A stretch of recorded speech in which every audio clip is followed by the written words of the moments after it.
Hey there and happy Wednesday. So yesterday I got to spend a little time with my son. We had a doctor appointment. He had a doctor appointment in Sioux Falls. So took yesterday off just so I wouldn't feel rushed to get back and put a card together for you guys. But I'm excited to do one today for you guys and also to show some pretty paper here.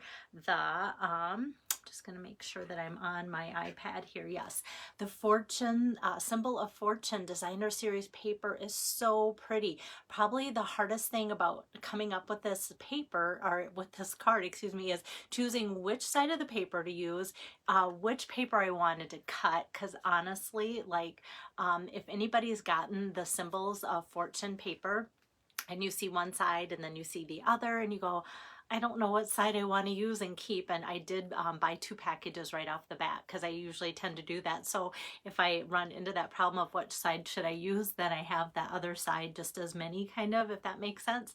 Hi Angie, hi Julie, thanks for joining in. So yeah, so I thought, well, let's use this today. And I had something completely different in my mind, and then I lost it and thought I'm just going to start all over.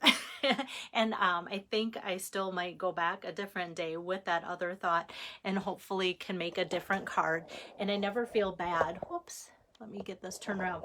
If I use like the same paper with 2 different cards, whether it be the same month or the next month or something, because I think that shows the value of getting a product and having more resources and inspiration to use them. Hi Lois, hi Tori. So here, let me put the light on this. So yeah, this Symbols of Fortune just has such soft, pretty clouds. It uses the soft succulent, which is just the best way to describe it. It's so soft today. So that is coming from the mini catalog here. And a lot of you have went, oh yeah, this is so pretty. I love it. It brings in that Calypso coral color, which I love. And I'll be honest, I didn't get the stamps or the dies, and I always say yet because I'm probably going to see something and go, oh, now I need that too. So what I chose to get out of here, I knew I wanted the paper right away, and I've been going through oodles and oodles of the polished dots. Those are unavailable right now, but should be back in stock the week of March 21st. I'm kind of keeping an eye on that. I'm actually going to show you some of this today, even though I'm not using it. So that's where that comes from. I decided to make this into an anniversary card.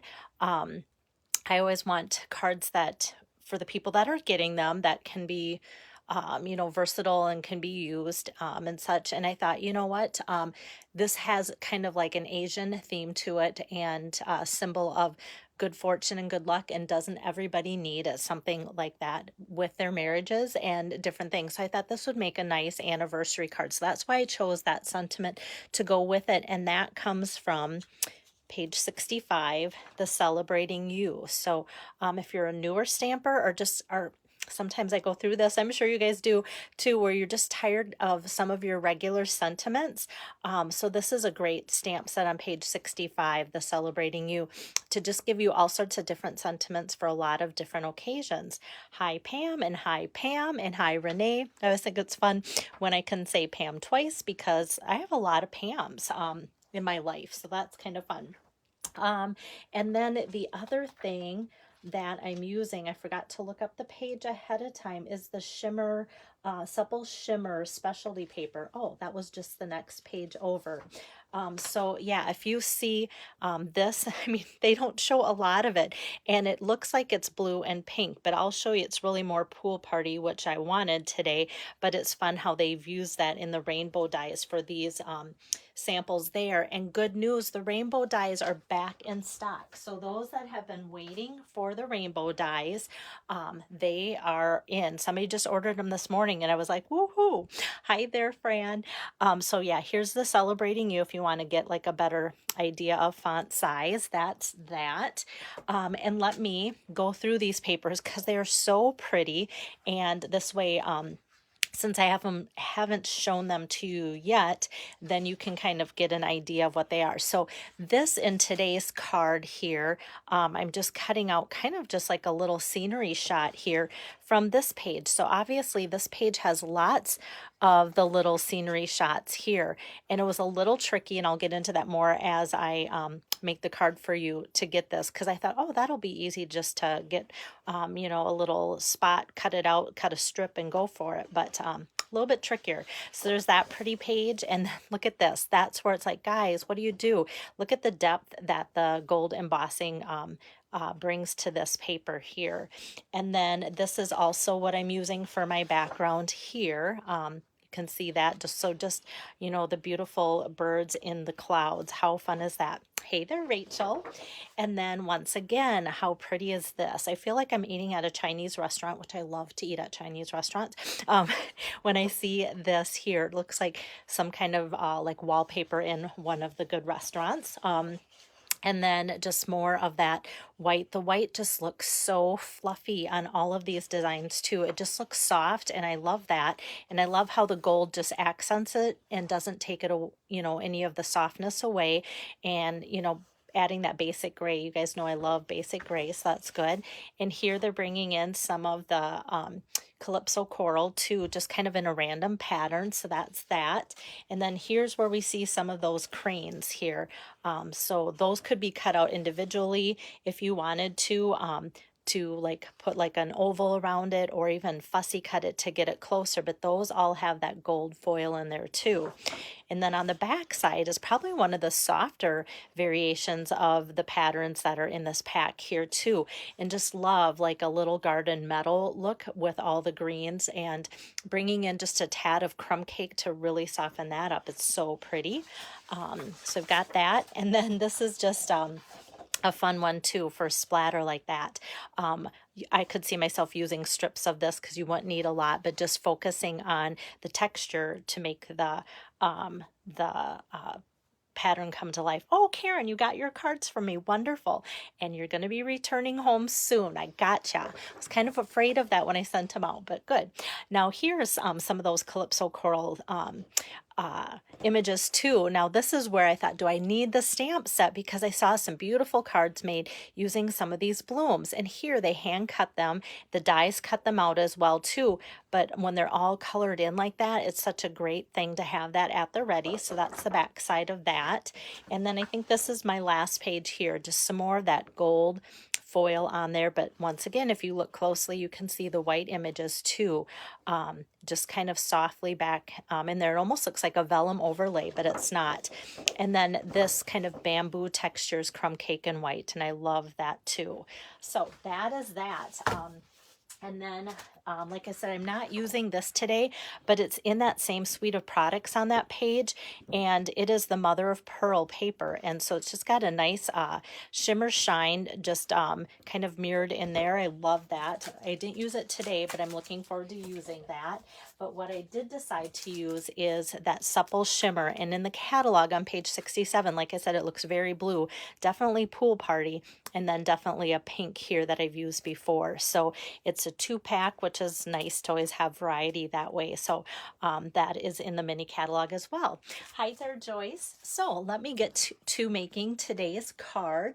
And what I'm going to do first is cut out an image, or actually cut out this little scenery set here. And when you look at, here, let me grab a like sliver, but kind of, I'm going to measure this just to give you an idea in case you go, oh yeah, I have this paper. How can I do this? So this is 5 1/4, which a lot of times I do cut my card fronts, you know, from here to here is 5 1/4, but I did 5 1/4. This will fit through my Big Shot easily. And then I was hoping I could get, you know, a couple you know, variations of the different designs by cutting that strip out. Like I could get one here and one here. So I was hoping I could just take my trimmer and just cut across, and then I could across the whole thing. But if you look closely, all the designs go up at an angle. So this one isn't the same strip as this one, and this one is obviously not the same strip as that. So I thought about even taking this and cutting it as an angle, but then you're going to cut into those too. So it was like, oh, there was like, if that's the hardest part of the card, it wasn't the worst. So I just had to make sure that I cut a nice strip that I could get some of these. So you can see that I have this section that I just pieced out, and then I'm just going to cut the other one next to it here. So hopefully that makes sense to you. But I just didn't want to waste anything, of course. I want to get his legs on there. I'd rather risk some of the birds flying off, but get him kind of grounded there. Oh, guess what? I got new cutting pads. Look at that. The plates are so fun when they're fresh and shiny, and it just makes the experience of going through the machine like you hardly even feel like it's cutting when it goes through on a brand new pad. It's really amazing that way. And I got new ones for, oh, this didn't go through like I thought. Oops, I'm gonna do another one. It did go too close to the edge. I didn't like that. Okay, so let me do the middle one just because I want it to be nice. Yeah, it got a little close to the edge there, so it kind of niched it out. I thought I'd be okay with that measurement. Okay, let me just do this one here. We're still in good shape because I've got lots of paper. Because remember I said I ordered 2 packages. There we go. Okay, I just need a 12 by 12 sized cut and emboss machine, right? Okay, so here we go, cutting this out. And like I said, how fun to have that scenery in there, just like a whole setup of that. And then what I'm going to do is just going to trim. There's just a little bit that's stuck to the bottom here, and I just want to trim it to make it even because I think it's going to show when I put it on the other piece. Okay, just a little piece. All right, and now it's just a matter of building it. So with this, obviously it started out as a 12 by 12 piece, and I cut it 5 1/4 by 4. Well, I have to kind of look, where do I want to put this focal point so that we access, you know, the pretty birds on there too. So this one, I'm gonna put it here, but like this one, I might put it down here. And then have happy anniversary up there, or this might go in the middle, or and have like room for a happy anniversary there, you know, same thing, maybe the focal point here and the greeting up there. So if you get these cards from me this month, yours might be here and the greeting up here. They just aren't all the same, but that kind of makes them fun and interesting and just unique to work with too. So this 4 by 5 1/4 piece here, I'm going to just tack down. And yeah, this is where it gets hard. Like, that's what I cut. How pretty is that? But this is, I'm using the side that I wanted to. This is working out good. Okay, and let me just put that on top of my soft succulent card base. So here we have 8 1/2 by 5 1/2, scored at the 4 1/4 in the middle there. And then I just cut this strip that's about 3 1/2 by 2 1/4 of that supple shimmer specialty paper here from the mini catalog. And this I'm going to just take with my regular adhesive, even though it's pretty like texturized on the top, the back is very easy to put any kind of adhesive on. It's going to stick really well, so you don't have to worry about that, which is nice. So I'm just going to kind of center that, making sure I make room for both the bird here and here on there. And then on the back side, I want to pop this up. So I'm going to grab some dimensionals, which these are nice and super sticky. The thing that you want to, you know, make sure that you're doing well is getting adhesive that's going to now stick to this, and the dimensionals will stick really well. So I'm going to put about 5 of them on here so that they stick well. Okay, got that. I'm just gonna center that like so. Okay, so look how fun that comes together already. And with this, it's just kind of so light that sometimes as it catches the light, it almost looks like white, but just enough. Like I said, it's supposed to be pool party, but I think it coordinates gorgeous with the soft succulent there. Now for ribbon, there is some thicker, or I should say wider ribbon in the suite, but because this is so soft and delicate, I wanted to kind of back off and use the soft succulent open weave ribbon that we have from the annual catalog. It's one of the in colors. So I'm just going to wrap this around, and kind of my goal is to get the ribbon to get centered on that little scenery patch there. So I'm just going to kind of tuck that ribbon so it's even here. And no bows today, shocking. No, it's just going to be a knot, but it's going to be kind of a longer thread left on there. So I'm just gonna make sure and scoot this so it's even, like so. And this ribbon also, like, I might end up changing where the knot ends up depending on where the frame goes to, for all of those 4x5 1/4 layouts of the background paper too. So I've got that going there, and then it's just a matter of adding the sentiment. So for that, I'm going to open up my soft succulent ink pad.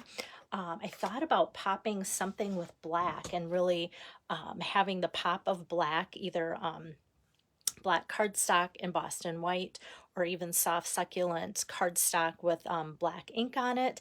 But I didn't know, I mean, I think that would look good, but I kind of still wanted to play around with using the features that would soften it. So I'm going to pull out the happy anniversary stamp that I talked about in the beginning here.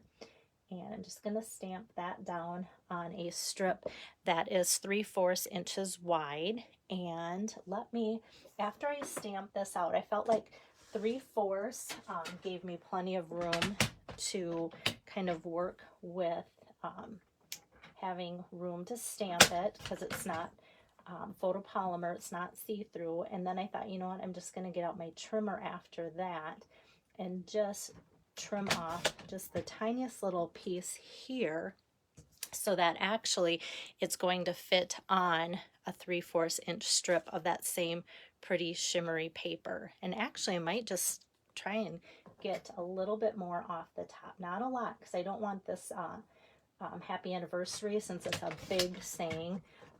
Not that the font makes it so big, but it's kind of a bigger word. I don't want it to look too small, scrawny, and skinny. So there we have that. And now I think it'll pop up and look really nice. I want some more of that shimmer paper because it's so pretty. I want to make sure that that shows. And definitely this strip is 3/4 inches. Let's see, I'm going to actually pop the happy anniversary up on here. We do about 3 of those with dimensionals, and like I said, once again, these will stick really well to the shimmer paper, so that's good. So I'm going to just put that on the end here. It's going to be like a little narrow matting. Whoops. And this paper, I started to reach for my scissors. These are my ribbon cutting scissors. I have different ends for them. I started to reach for that, and I'm like, no, I want to make sure that I'm using my paper cutting scissors.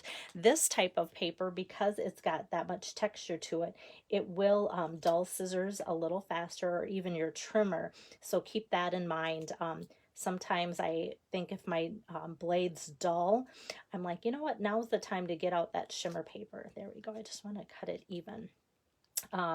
And I will try and cut through things like that. I just did put a new blade in, and hopefully I'm not going to cut too much of it that it's going to make a difference. But I also like to let you guys know my little tip that I've heard. I don't know how much of a difference it makes, but instead of cutting on this, I turn it over so that the blade's kind of going on the kind of the shinier surface, and that should make a difference too, possibly with not wearing down your blade as much. So let me just take my adhesive there, and then I want to make sure that everybody can see the bird, so I'm going to put my happy anniversary underneath that, because everybody's going to, depending on, you know, what piece you get, you might have like 1 bird or 2 or something. So I kind of want to maximize that. If there's a bird on there, we need to see it, because that makes such a pretty backdrop for that card. And now for the inside, I'm just going to stamp the best is yet to come. I think with every anniversary, I feel like it just keeps getting better and better. I hope others feel that way too.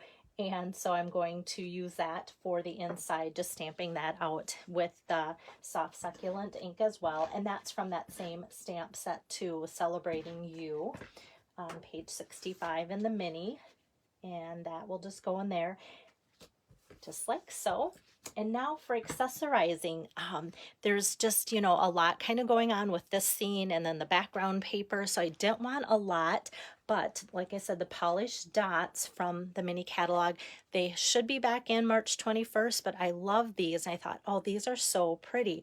So what I did on my sample card is just kind of dotted that right in the center of the moon. And I thought, okay, I almost would rather accent like one piece on the scenery then try and find little bits and pieces to put, you know, these in there. And then another one where if you think, oh, I want to make this card, I have the paper, but the polished dots aren't coming in, or I need to place an order, I don't want to wait till the 21st.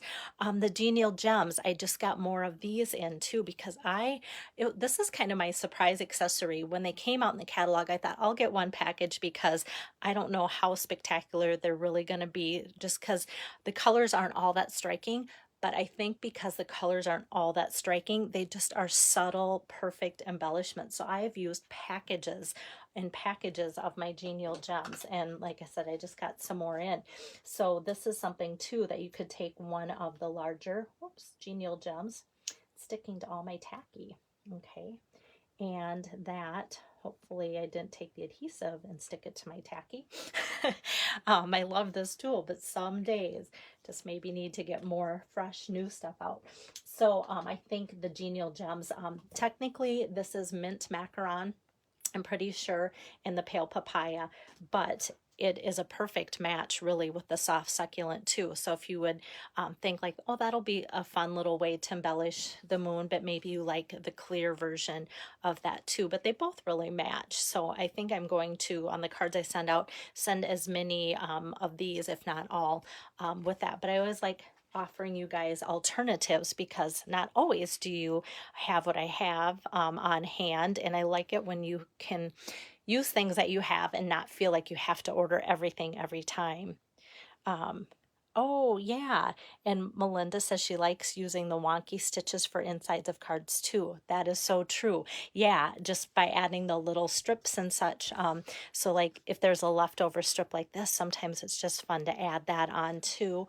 Or for this one, I'm trying to think, we have, yeah, even this. Or you know how sad I was cutting these up and I, you know, wanted to use this maybe some other time. Well, that would kind of, you know, depending on the pattern and the colors, make a good strip to go either down or up on there. So yes, thanks so much for commenting on that, because that's such a great tip too, and it just kind of helps decorate the insides of the cards besides just the sentiment too. Good. Thank you, Lois. So yeah, hopefully adding a little softness to your day here with today's card. Like I said, I really love the color combination, and I think this so many of these patterns in here would look great using this type of layout with the basic gray too. So it's kind of like personal preference there too. All right, let me get my camera turned back around for you guys, and that will be card number 2 out of the 10 for the month. And yeah, it's gonna be a fun rest of the week here. Days are counting down. Whenever my son's home for spring break, I always think, wow, he's home, you know, it seems like such a big chunk of time, but it goes so fast. I feel like it's half over already. And yet I think I'm going to be coming to you tomorrow afternoon again with card number 3, just because I already have an idea in my mind and I'm excited about it. So I think, okay, that's sometimes half the battle, is narrowing it down out of all the ideas into one. So I'll probably be back tomorrow afternoon with card number 3. Oh, thank you, Missy. You guys are so sweet with your compliments and comments. So how you can get my set of 10 cards is if you order placing a minimum $75 order using March's special host code, then you get my set of 10 cards for free. So I think all of you have now finally received my February cards, because that was quite a bunch that I sent out. And so I feel like I'm really caught up in everything, so that's a good thing. But I can get working on these right away, or you can just say, hey, I don't need to order, but I want your 10 cards for $25, and just let me know and I can put you on the list for that. 25 includes shipping to you, or if you're local, I might just pop on your doorstep someday to deliver too. So have a great day, and see you guys tomorrow afternoon. Thanks. Bye-bye.